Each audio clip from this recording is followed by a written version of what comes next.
right, welcome everyone. We're Semblance of Sanity. I'm Caleb. I'm Jacob. And we're here for Symphogear, Season 2, Episode 13, the season finale. Last episode was absolute insanity. We had so many things happening, twists and turns, action, reveals, character moments. And she's here. Yep, she's with her here. Symphogear, the song of her heart. She has Gungnir Cannot be back. started. She is going to bust open a can of whoop-ass on the meme that is Dr. Vare. And, you know, it's just going to be great fun to watch. Yeah. And that's where we're at. That's where we're at. Indeed. Got everyone back together. Yep. We've got new Friendships people have been essentially- saved. Yeah, friendships have been saved. More people joining the crew, basically. And even apparently Fine Yeah. is willing to help out. Even though she's Now not gone. wanting to be Yeah. resurrected. Her time is done. Yeah. Okay. I really Cool. like that development. Yep, So that was let's awesome. Yeah. See where this takes us into the next stage for Indeed. humanity. So, y'all, without further ado, let's get into this. All right, everyone, now be sure to go check out the reaction portion of the video in the description below, then come back here for the discussion.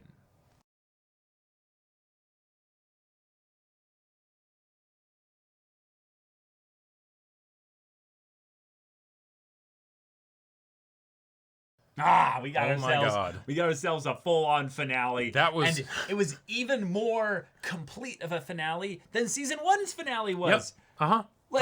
Yeah, no, this felt awesome. Like in some ways, what they've done is restored a form of the status quo back that it was before even things started, before we knew much about the world of Symphogear. And now, wait, what's the next stage thing then? Right. If this is what happened, because Theoretically, the noise could be all gone. Maybe we'll not, see, but you know. but like there's some implications potentially based on what was done here, and given that Ver is left alive, that means in a lot of ways that his knowledge and the stuff that he was doing could end up aiding them as they basically interrogate him or question him and stuff in the future. And we also officially have kind of a potential goal in mind of, okay, unite humanity, right? You know, the whole thing of the moon and the disruption of the languages and all that stuff, right? LUML and all that. Yep. Like I think at this point our We need to sights start making progress towards that. Yeah, our sights are now. That's what the next conflict will be, which sounds awesome because then that means one potentially international cooperations and things like that, and and things. So there's plenty of ways that new characters could get introduced, right? Symphogear collabs. That's right. But then at the same time, if we get to the point where we're actually not just going to space as like a hype thing for like a finale, but like actually just in space as a regular thing, because this show has already gone basically Gurren Lagann, right? Of course. With season 1 finale went full. Oh yeah, exactly. Season 1 finale did that. Here we got power of friendship with the friends, the enemies that were friendshipped into this whole thing there, because you understood their hearts, you understood their songs, and you sang together despite your differences, uniting the world in a single moment, creating power that was beyond anything that's ever been seen. Creating a drill of hand-holding. A drill of hand-holding. Hell yes. Yes. Yes. All right, let's go. Yeah.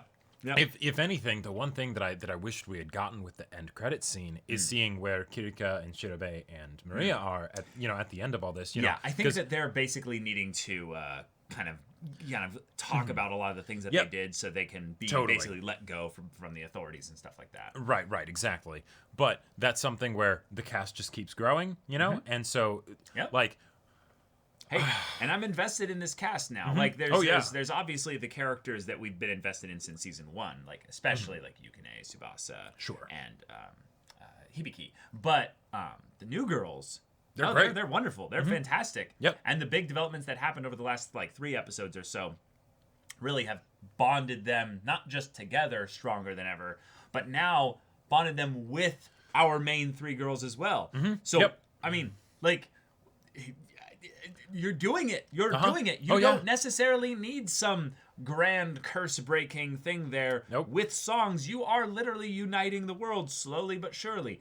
It is not going to be a fully lasting thing in Sure. that obviously there is just the curse of human nature, basically. Right. You can have the 7 billion people on Earth all, sort of lending their songs to you because of a they know desperate that the world is situation. about to end. Right. Right. But that becomes a little bit different when maybe the stakes aren't quite that high. Yeah, or not as obvious, everyone's prospering except for those few areas that aren't, or what have Sure, you, or what have you. So we are probably going to be headed into that kind of geopolitical situation unless there's something that's like another ancient kind of thing that gets brought some up here. outside external threat that then maybe unites them against it or something. God exists in this world, so that's always a thing, and we are definitely going to go full JRPG at some point and at least encounter God. Yeah, I mean, we have to, right? We have to. Yeah. Oh, yeah, of course. And that might not be the end of the series.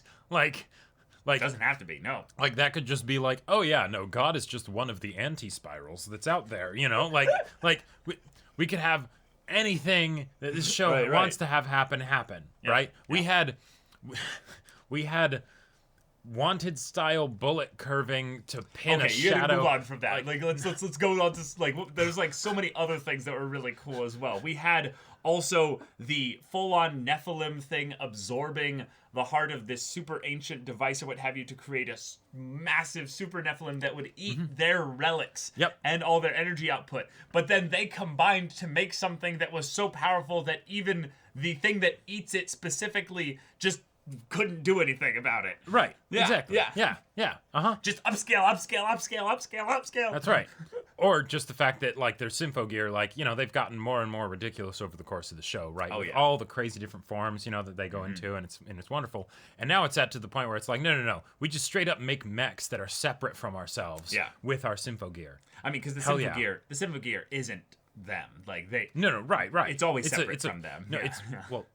Yes, it's a relic that they're using, right? Yes. But it's completely like gone past even the idea of that it has to be an outfit or a weapon necessarily, right? It's like, but a mech is just a very bulky outfit, right? Yeah, exactly. And if it goes off and on its own and does stuff, then you're great. Right. No, of course.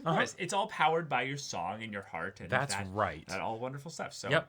As long as we just keep combining more people's songs, this is what humanity is capable of. Watch in like season 4 or 5, it's going to be something where we have like 15 characters and they all are holding hands, and it's going to be like some 8-minute long transformation sequence to show all of the different ways that each of their powers are like combining into some crazy super scale. We're trying to make the thematic focus here that our enemies basically provided exactly the other half of the equation basically needed to solve this problem.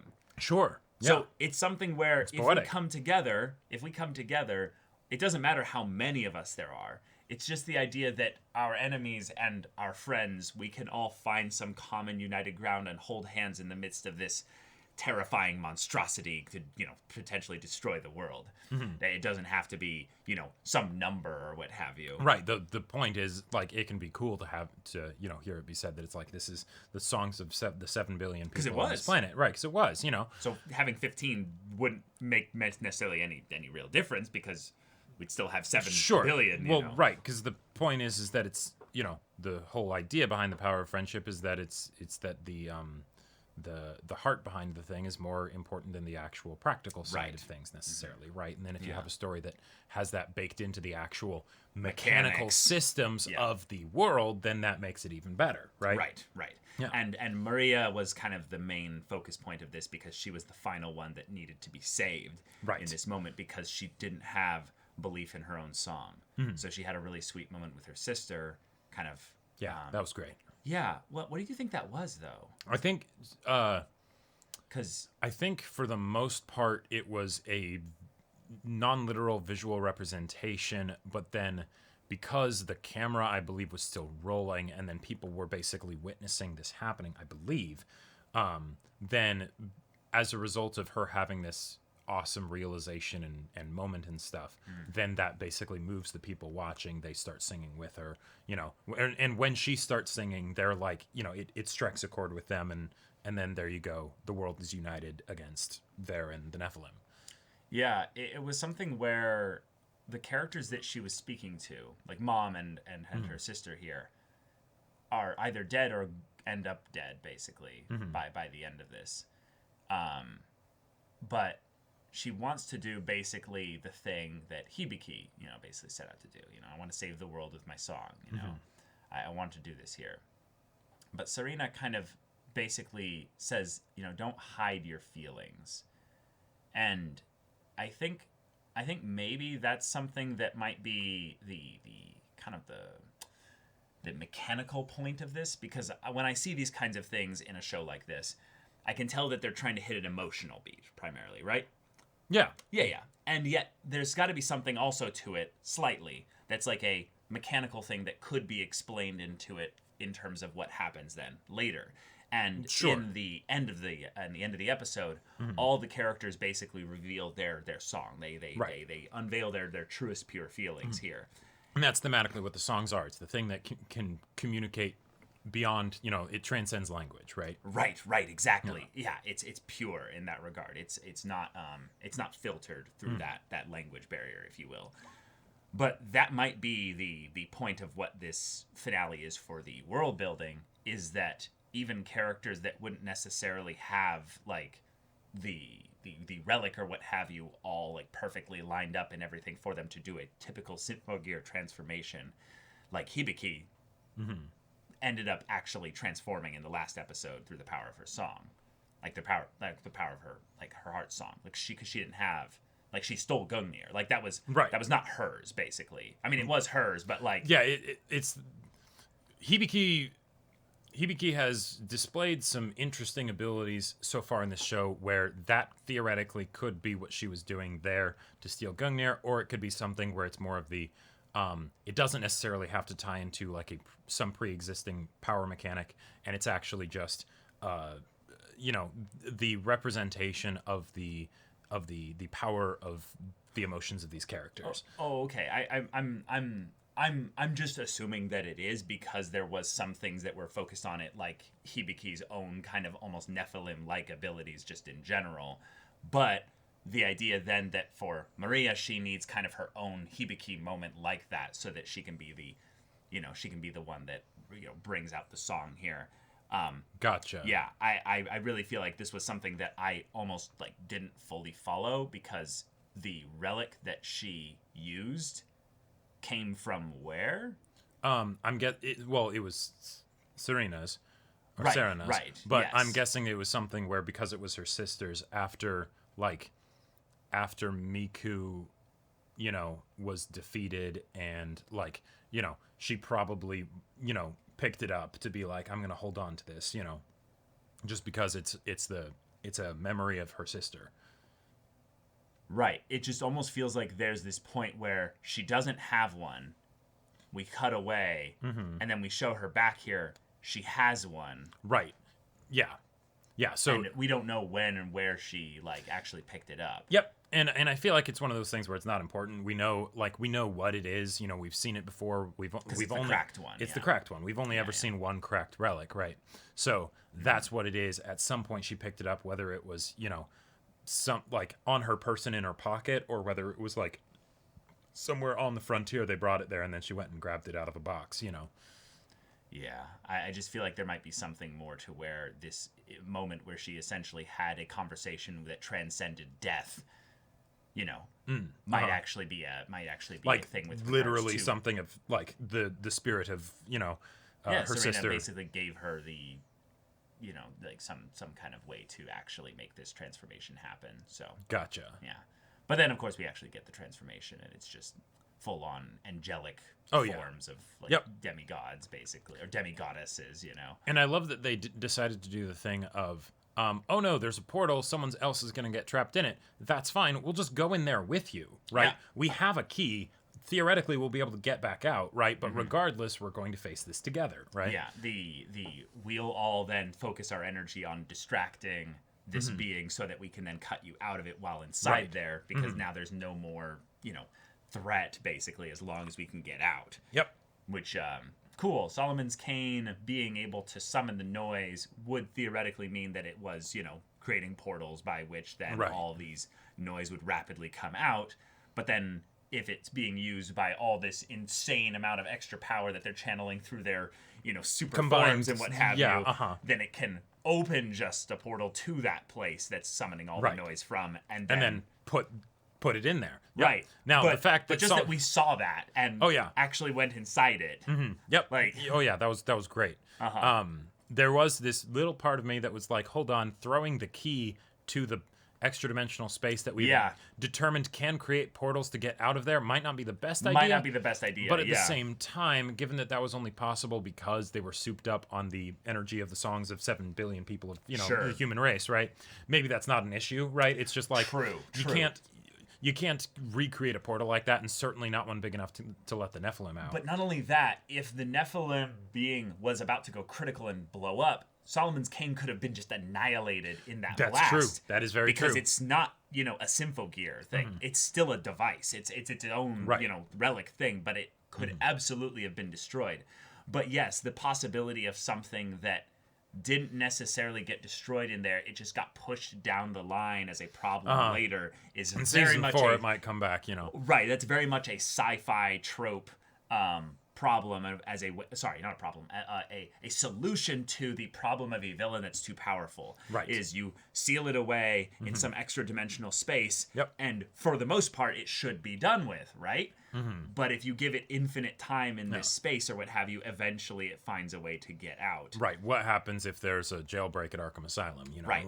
Yeah. What happens if someone that's not there, but someone else that understands what happened here tries to open that up again through some other kind of man-made means or what have right, you. And then they get Solomon's Cane or something like that. But I felt like there was some of the things in the finale of this season, like including some of the previous episodes, that was also kind of saying like, this is the stuff that we've done stylistically as far as the things that you're going to be facing so far. Right. But like the forms, we're going to keep things fresh and exciting, right? So things aren't necessarily going to be the same. Fine's not necessarily going to be a presence in the future. Yeah. And maybe not even the noise, right? We'll see, yeah. We'll have to see with how they decide to do things, right? Given that they didn't say, like, no noise appeared after that, right? Sure. Maybe we're just reading into things, but Miku was doing this as the no one will ever have to fight ever again. So, who knows if the song in her heart was powerful enough that, in this act, right, the noise are just gone. Yeah. Because theoretically, who knows? Maybe all the noise that were coming about because of shenanigans that came about because of Fine or something like that, or I don't know. Yeah, the noise are a mystery that still is left a bit in the mythical category, and they also don't really fit the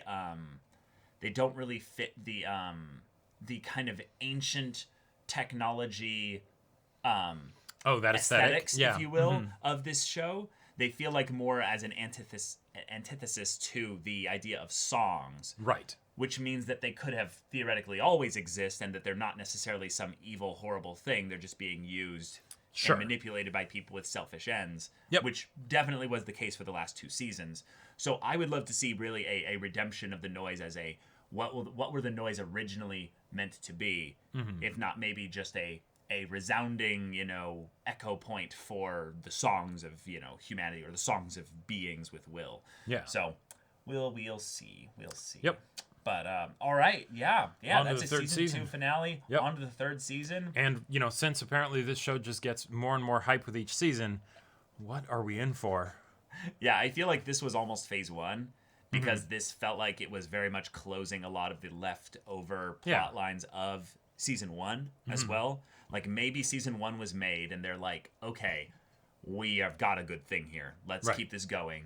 Season 2, they're like, let's also cover basically all the bases of season 1 and expand the cast and basically do season 1 again slightly. Right, do a fairly straightforward iteration on all the good stuff. Yeah. Right, exactly. And then slightly evolve things by focusing a little bit more on where we can point the direction of the story and without taking it there yet.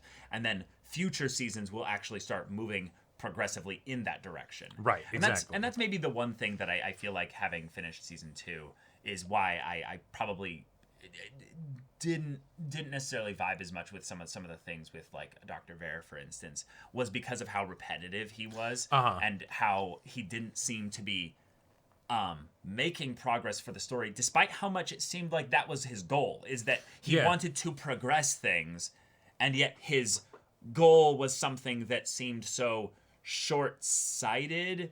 Right. It's something where... And then the way he was solved in the episodic structure of a lot of things felt a bit like... Yeah. Like, if I were to compare this season to the first season, like, not visually, of course, because visually, this is a huge upgrade. Huge upgrade. Miles, oh, my God. Miles. Oh, my God. Above. It's amazing. But, like... And the music as well. Yeah. Yes. But, like, I think the beginning of season 2, I didn't like as much as the beginning of season 1. But the end, like, last 4 episodes or so of season 2, you know... Just went into bombastic territory. Way beyond, the already very hype levels of season 1. But I think the best thing about season 2 though was the introduction of Shirabe, Kirikou, and Maria. They and then of course the mom. Like they provided a really cool human look at things, where the idea of being maybe a hero or having a world where you desperately need heroes, so you become them to the point where the world sees you as villains, or a lot of others people see you as villains, is a really interesting storyline. I just wish Ver felt a little bit more in line with that, because it felt like his whole thing was, I want to bring about the Age of Heroes. I want to basically make it so that there will be perfect heroes that can stop this, this whole state of things and upset the status quo. And that's exciting for a villain to basically have those kind of grand arcing goals, where it's they want to upset the established order of things, and sometimes that's good because we've got like a curse that's being maintained through the moon and what have you. Sure, but the actual progress that he made episode by episode didn't feel like it was something that I was really following as much. And then when he would get beaten, it felt like a Scooby-Doo kind of villain beating thing, where he'd some reason get away and then do the same thing over and over again. In the final half of the season, it felt like they leaned a lot more into the memeier side of him, whereas in the first half of the season, it felt like he was a mystery kind of. Well. Oh, sorry. Go ahead. It felt like the show was wanting us to take him seriously. Oh, okay. And that was something I couldn't do. Like, and then, there's some dissonance there. Right. And then in the second half, it's like, no. The fact that you can't take him seriously, that's a benefit. That's a good thing. That's a part of his own passion and insanity. Yeah, exactly. He's really dead set on this, and he is doing whatever it takes to do it. But yes, sometimes he feels a little bit, my goals are beyond your comprehension, as he orders a bacon sandwich with just ranch, it's just what? Yeah, I mean, but, again, talking about plot conveniences and stuff, that's not the Symphogear way, right? We're here for hype action, where the fact that someone pulls out a curving bullet to pin a shadow is a good thing. That's not something to complain about. That's something to cheer about, right? Yeah. I was bringing that up earlier just as a thing of that. I thought you were using that as like this is the ground point for where you were seeing that the episode's rule of cool part went too far or something like that. Oh, no. No, this is Symphogear. I want to see all the ridiculous, insane shit that, this show decides to throw in there, because why not? Right? Yeah. And to be fair, the show's finale addressed one of the criticisms that we had a lot about the idea of that guy, the manager, and eyebrows Chen. Oh, Genjiro? Yeah. Is that they've never really stepped into help in these areas where they absolutely could. But once the noise is gone, the noise is gone, they do. Yep. They do. Because of course they do. Right? Yeah. I mean, I still think they should have helped when the noise were there anyway, because they could just move really quickly. Well, and you had Miku trying to help when the noise was there, so it's like, they didn't have any excuse, really. Exactly. But, yeah. All right. Season 2 feels like, part 1 of Symphogear is officially over. And now let's head into part 2. And let's see how it goes. So y'all, thank you so much for watching this episode's reaction and discussion. If you want to see the next episode's reaction and discussion right now, though, go check out the link in the description below for our Patreon. You can get an early access there. You can watch full-length timer reactions there, and all this comes with Discord access, so you can chat with us in the community there about this show, about anime in general, and also be sure to check out our Twitch channel. We stream every weekday. The info's in the description. Yes, if ain't that interests you, we'll see you there. But until then, we're Semblance of Sanity. I'm Caleb. I'm Jacob. And we'll see you all next time.